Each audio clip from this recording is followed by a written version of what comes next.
Lama tak ada kabar Ali Mochtar Ngabalin atau Ali Ngabalin viral kembali beberapa waktu lalu.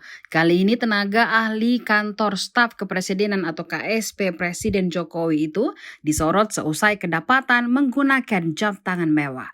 Jam tangan brand dunia limited edition itu ditafsir mencapai harga 2,5 miliar per unitnya.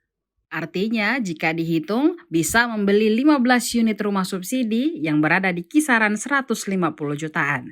Sorotan pada jam tangan mewah yang digunakan Ali Mochtar Ngabalin menjadi hangat dibicarakan karena bersamaan dengan aksi sejumlah pejabat negara yang pamer barang-barang mewah.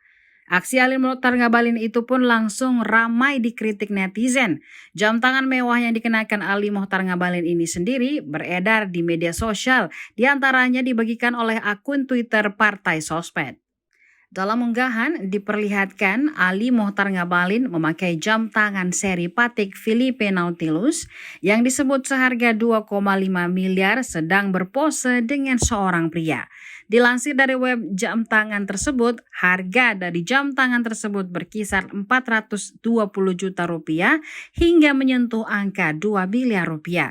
Seri ini dilaporkan sudah tidak lagi diproduksi di pasaran.